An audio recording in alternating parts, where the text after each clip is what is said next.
Book series हवेली का राज के आखिरी एपिसोड में स्वागत है आपका। अर्जुन को तुरंत अस्पताल ले जाया गया। पूरे रास्ते अनाया उसको अपनी बाहों में पकड़े रही, उसकी नब्ज महसूस करने की कोशिश करती रही, लेकिन अर्जुन की सांसें बहुत हल्की हो चुकी थी, जैसे किसी भी पल थम जाएंगी। कुछ नहीं होगा तुम्हें अर्जुन, बस बस थोड़ी देर और, डॉक्टर्स तुम्हें बचा लेंगे, अनाया ने कहा, पर उसे खुद अपनी आवाज पर विश्वास नहीं हो रहा था। हॉस्पिटल पहुंचते ही डॉक्टरों की टीम भागी। स्ट्रेचर पर लिटाकर अर्जुन को अंदर ले जाया गया। प्लीज उसे बचा लीजिए, अनाया चीख पड़ी, लेकिन नर्स ने उसे रोक दिया। मैम प्लीज हमें अपना काम करने दीजिए, आप यहाँ बाहर रुकिए ना। अनाया के घुटने जवाब देने लगे, वो वहीं जमीन पर गिर पड़ी। दादी और अर्जुन की मॉम भी हड़बड़ाई हुई आई। अर्जुन की मॉम के आंसू तो थमने का नाम ही नहीं ले रहे थे। मेरा बेटा, मेरे बेटे को बचा लो। कुछ ही देर में डॉक्टर बाहर आए। उनका चेहरा गंभीर था। देखिए, हमें समझ नहीं आ रहा है कि क्या हो रहा है। मेडिकल साइंस के नजरिए से देखें तो कोई वजह नहीं है कि ये लड़का इस तरह कोमा में जा रहा है। उसकी धड़कनें धीमी हो रही हैं, शरीर जवाब ही नहीं दे रहा है। ऐसा लग रहा है कि वो अंदर से खुद खत्म होता जा रहा है। अनाया को लगा जैसे किसी ने उसकी आत्मा ही निकाल दी हो। नहीं, उसे जोर से चीख कर कहा, अर्जुन जिएगा। हमने साथ में कितने सारे सपने देखे थे, कितनी सारी चीजें हमें करनी थी। प्लीज उसे बचा लीजिए। डॉक्टर ने एक गहरी सांस ली। हम पूरी कोशिश कर रहे हैं, लेकिन next few hours are slightly critical. देखिए, शायद आज रात उनकी आखिरी रात हो। ये कहकर डॉक्टर्स तो चले गए, पर अनाया का दिमाग सुन रह गया। उसने कांपते हुए आईसीयू के शीशे से अंदर देखा। अर्जुन मशीनों से जुड़ा हुआ था, उसका शरीर निढाल, चेहरे से सारी जिंदगी जैसे हो चुकी थी। दादी चुपचाप उसके पास आई। ये श्राप अपनी सबसे भयानक सजा दे रहा है अनाया। मेरी ही गलती है। मुझे लगा था कि शायद ये श्राप हम पीछे छोड़ आए, शायद अगर मैं इस पर ध्यान नहीं दूंगी तो ये भी हमें छोड़ देगा, लेकिन मेरी गलती है अनाया, मुझे माफ कर दे। उनकी आवाज कांप रही थी, पर अनाया के अंदर अब आंसू नहीं बचे थे। ये श्राप नहीं है, ये अन्याय है। उसकी आंखों में अब दर्द के साथ गुस्सा था। अगर किस्मत ने हमें ये श्राप दिया है तो मैं इसे तोड़कर रहूंगी, चाहे मुझे कुछ भी करना हो। लेकिन कैसे अनाया? बेटा, हम सब कुछ तो करके देख चुके हैं, दादी ने कहा। अनाया ने आईसीयू की ओर देखा, जहां उसका अर्जुन जीवन और मौत के बीच झूल रहा था। मुझे नहीं पता, पर मैं पता लगा कर रहूंगी। तभी उसकी नजर सामने एक छोटे से मंदिर पर पड़ी। हॉस्पिटल के अंदर बना हुआ ये छोटा सा बजरंगबली का मंदिर जैसे उसे बुला रहा था। वो कांपते हुए उठी और लड़खड़ाते कदमों से मंदिर की तरफ बढ़ी। अंदर जाकर घुटनों के बल बैठ गई। हे बजरंगबली, मेरी मदद करो। उसकी आवाज में इतना दर्द था जैसे दिल के सबसे गहरे कोने से निकली हो। उसकी आंखों से बहते आंसू हाथ जोड़ने के बाद भी रुकने का नाम नहीं ले रहे थे। मैंने सुना है आप असंभव को भी संभव कर सकते हो। आपने सीता माँ को ढूंढने के लिए समुद्र तक लांग दिया था, संजीवनी बूटी लाकर लक्ष्मण जी को जीवन दान दिया था। तो क्या आप मेरे अर्जुन को नहीं बचा सकते? बजरंगबली की आंखों में देखते देखते, जवाब ढूंढते ढूंढते अचानक अनाया के अंदर जैसे एक नई शक्ति जाग उठी। उसे सावित्री की कथा याद आई। सावित्री, जिसने खुद यमराज से लड़कर अपने पति सत्यवान को वापस लाया था। अगर सावित्री अपने पति को वापस ला सकती है तो मैं क्यों नहीं? उसकी मुट्ठियां कस गई। आंसू अब भी थे, पर उनमें बेबसी नहीं, जुनून था। उसने आंखें बंद की और अपने अंदर की शक्ति को महसूस करने लगी। मैं नहीं मानूंगी हार। चाहे मुझे खुद यमराज के दरवाजे तक क्यों ना जाना पड़े, मैं अर्जुन को वापस लाकर ही रहूंगी। बजरंगबली का संकेत था या अनाया की जिद, पर उसे अचानक कुछ याद आया। शहर से दूर हनुमान जी का एक पुराना जर्जर मंदिर था। उसकी बहुत मान्यता थी।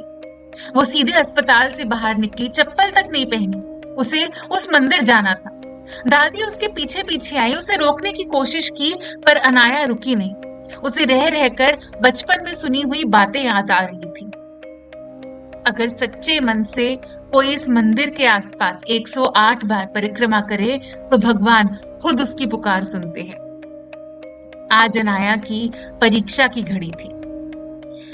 अनाया जब तक मंदिर पहुंची, भरी दोपहर हो चुकी थी। मंदिर का आंगन गर्म सूरज की वजह से तप रहा था। लोग चप्पल पहनकर भी जलते हुए पत्थरों पर पैर नहीं रख पा रहे थे। लेकिन अनाया ने बिना एक पल गंवाए नंगे पैर परिक्रमा शुरू कर दी। हनुमान जी, अगर इस दुनिया में सच्चा प्यार है तो मेरे अर्जुन को वापस लौटा दीजिए।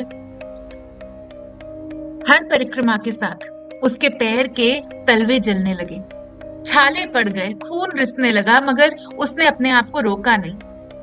पहली परिक्रमा, फिर दूसरी, फिर 10वीं, 20वीं। लोग उसे रोकने आए मगर वो सुन नहीं रही थी। क्या वो खुद को मार डालेगी? मेघा और दादी हॉस्पिटल से भागते भागते मंदिर पहुंचे। अनाया के कपड़े तब तक पसीने से भीग चुके थे, माथे पर धूल, आंखों में आंसू थे। 65वीं परिक्रमा तक आते आते उसके घुटने कांपने लगे, सांसें उखड़ने लगी। मंदिर में आए लोग भी अब दुआ करने लगे थे। क्या कर रही है ये लड़की? अरे अगर ये ऐसे ही चलती रही तो मर ना जाए। मगर अनाया को सिर्फ एक ही चीज दिख रही थी, अर्जुन का चेहरा। 80वीं परिक्रमा पर वो गिर पड़ी। उसके घुटने फट गए, खून रिसने लगा। मेघा दौड़ कर आई। अनाया बस कर, ऐसे तो तू अपनी जान दे देगी। अनाया ने सिर उठाया। अगर मुझे अपनी जान देकर अर्जुन की जिंदगी वापस मिलती है तो यही सही। उसने खुद को फिर से उठाया। हनुमान जी, या तो मेरे अर्जुन को लौटा दो या मुझे अपने पास बुला लो। और फिर वो आखिरी परिक्रमा शुरू हुई। लोगों की आंखें नम हो गई। दादी तक जमीन पर गिरकर प्रार्थना करने लगी। अनाया की धुंधली होती आंखों ने मंदिर के भीतर की प्रतिमा को देखा, और जैसे ही उसने 108वीं परिक्रमा पूरी की, उसकी आंखें बंद हो गई। पर क्या कोई चमत्कार होगा? क्या अर्जुन वापस आएगा या अनाया की कोशिश नाकाम ही रहेगी? उस दिन अस्पताल के उस ठंडे नीरस कमरे में अब 2 बिस्तर लग चुके थे। एक पर अर्जुन, दूसरे पर अनाया। दोनों ही बेजान, बेहोश पड़े थे। डॉक्टरों की टीम लगातार उनकी निगरानी कर रही थी, मगर रिपोर्ट्स हर बार निराशा ही दिखा रही थी। कोई रिस्पॉन्स नहीं है। क्या हमने दोनों को खो दिया? दादी के बूढ़े हाथ कांप रहे थे। उनका दिल भारी हो गया था। मैंने अनाया के माँ बाप से वादा किया था कि उसे ठीक रखूंगी, उसका ख्याल रखूंगी, और अब देखो मेरे सामने ही मेरी बच्ची।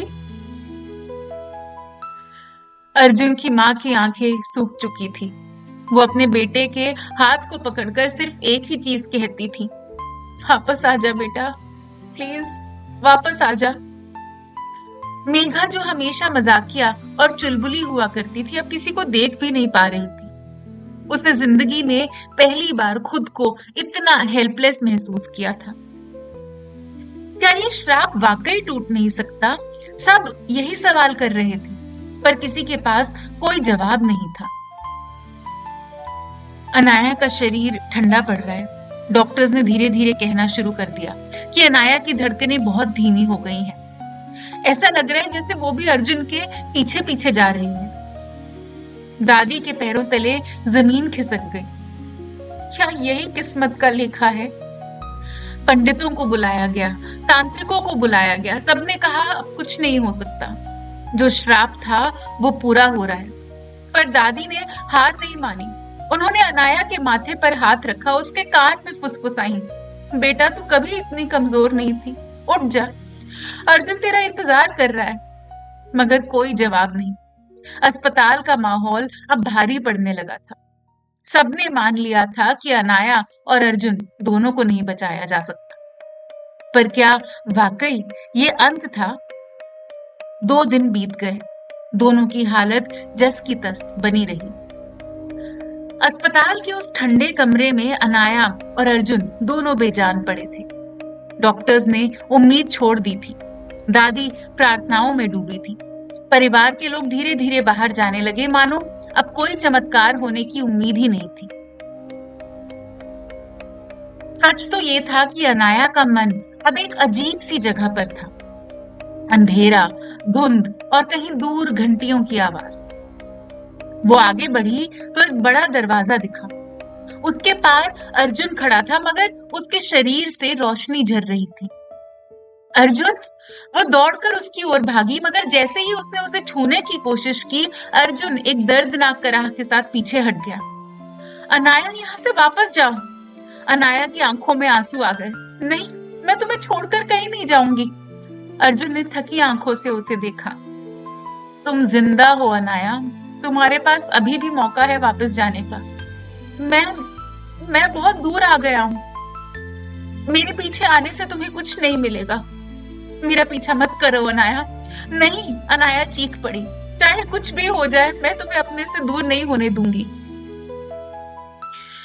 तभी अचानक एक गूंजती हुई आवाज चारों ओर फैली।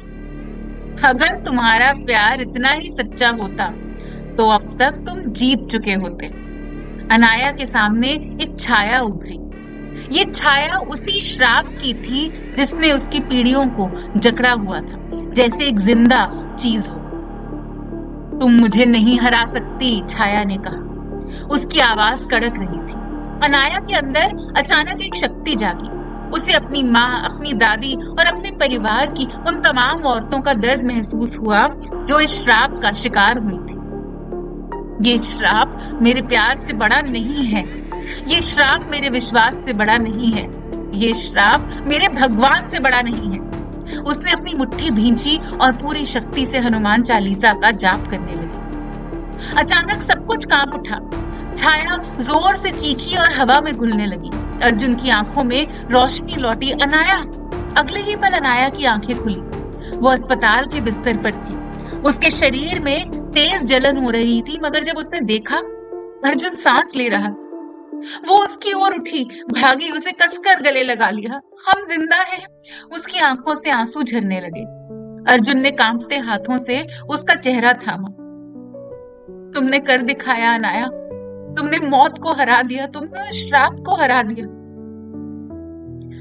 अनाया और अर्जुन ने मौत को हराकर अपने प्यार को अमर बना दिया। एक ऐसा श्राप जिसने पीढ़ियों तक डर फैलाया था, अब सिर्फ एक गुजरा हुआ अंधेरा बनकर रह गया। वो हवेली जो कभी सायों से भरी थी, अब प्यार और रोशनी से चमक रही थी। इस बार जब अर्जुन ने अनाया की मांग में सिंदूर भरा, तो ऐसा लगा मानो किस्मत ने खुद उनकी कहानी फिर से लिख दी हो। इस बार सिर्फ खुशियों के रंग से। अर्जुन और अनाया की कहानी आपको कैसी लगी, हमें कमेंट्स में जरूर बताएं। चैनल को लाइक, शेयर और सब्सक्राइब जरूर करें ताकि हम हर हफ्ते आप तक नई कहानियां लाते रहें। मिलेंगे जल्द ही एक नई कहानी के साथ। तब तक स्टे होप।